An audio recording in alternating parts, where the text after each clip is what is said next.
want to ask you about something you talked about on live television. It was a very serious and painful issue.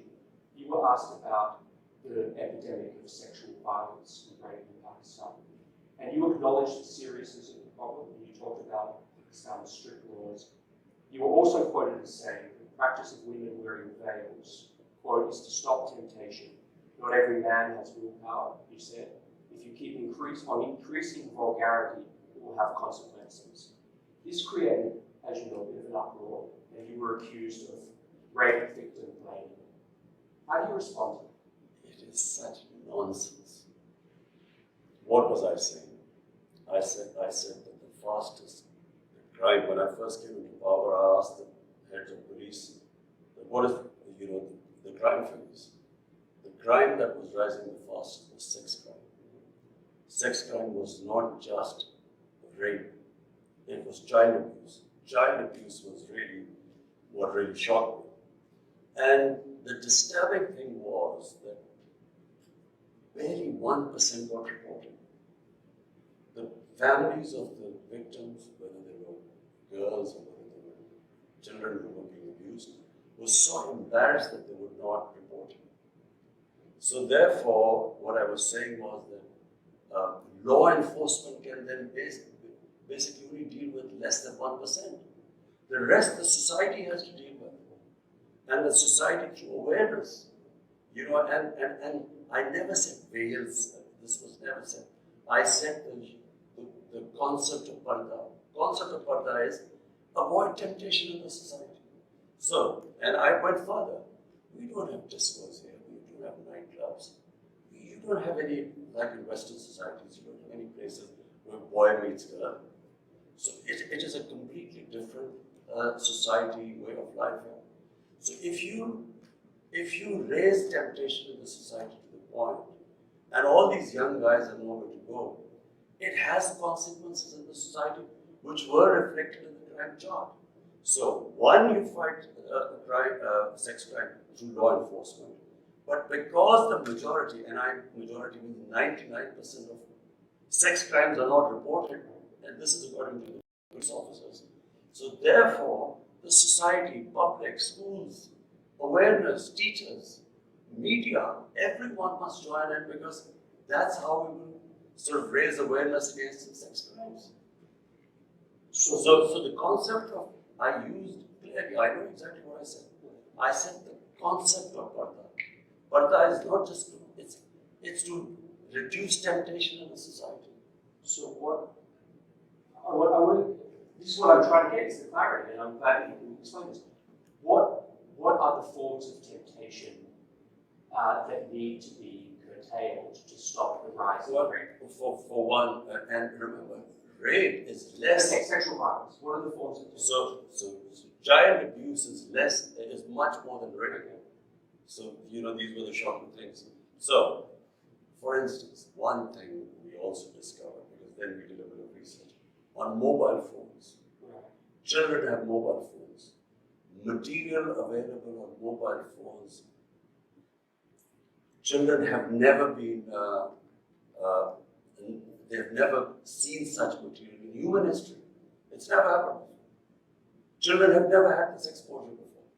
So when I said the whole society has to fight, starting from, how do we deal with this? And by the way, we are now trying to find out how to control content on the social media. So that's one, but at the moment it's free for all. And then, television plays, they should be educating people, about the sort of things that children are exposed to. And so when you mean the society, you mean all the various ways, starting from schools, everywhere. The society must fight sex crimes. You also mentioned in that interview Bollywood and Hollywood. Do you believe that Bollywood and Hollywood films have contributed to this rise in sexual violence? Absolutely. But I can only compare when I went to England as an 18-year-old. There were adults-only films. The content on films was completely different. And then we saw it changing throughout. What was taboo maybe in early 70s was acceptable in late 70s. So when on films the content gets X-rated and these become acceptable, clearly it has an effect on the society. X-rated is sort of underground. I mean, you don't really believe that Hollywood films or mainstream Hollywood or Bollywood films are causing a rise in sex. No. You see, And what kind of films? let me tell you, Hollywood, the way it works in the subcontinent, from Hollywood it goes to Bollywood, which is in India, which has completely changed again. What was the Indian film industry in the 70s and the 80s, gradually in the 90s, and what it is now is completely changed. So the content is completely different. And it has an impact on the society. If anyone is telling me that this does not have an impact, you can just read, you can just see the divorce rates, you can see the sex crime. It has an effect both in India and Pakistan. So we then take the content from India, out of the films like it. And so basically what I was saying was that there must be an alternative. You must show an alternative, our own way of life. There is another way of life. Because modernity is not just permissiveness. It's not modernity. You know, if we are thinking that, you know, if you just have more and more permissive content on television or on films, this is modern. It's not modern. Again, like, I watch a lot of Hollywood films. I don't see anything that would inspire me to commit acts of sexual But Jonathan, you live in a Western society. I know. You know, so you've grown up there. I'm talking about the impact it has on our society. We have seen the change here. You know, there's a massive change taking place. And every society must analyze itself. They must work out what are the impact it is having on different segments, and then take steps. Do you think that what women wear has any effect?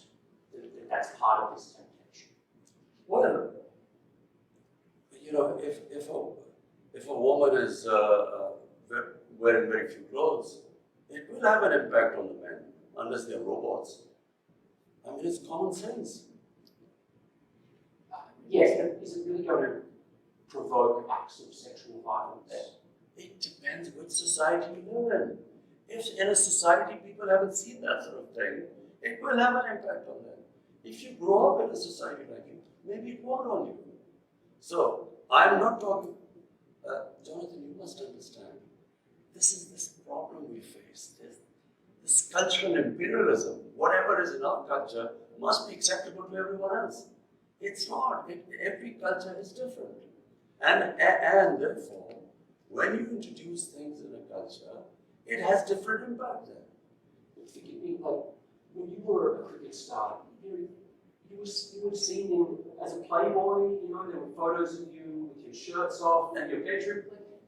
It's a bit rich. Jonathan, this is not about me.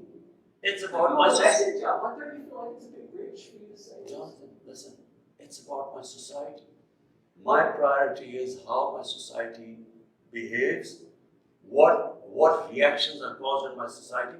So when I see sex crime going through the roof, it's not just me. We bring people, sit down and we discuss it from different sectors of the society. We sit down, we discuss how we're going to tackle this. We have a problem. Now, are you going to tell me that I'm going to sit back and say, okay, we have this rising sex crime, but because of the Australia, it doesn't have any impact. So we should do nothing about it. It is having an impact in our society. We have to do something about it. It doesn't mean what Imran Khan did 40 years or 50 years ago, so it's hypocrisy. This is absolute lunacy what you're talking about. It's absolute nonsense. We have a responsibility. I, as a Prime Minister, have a responsibility. When a sex crime takes place, when a child is abused, he's traumatized for life. We have to do something about it.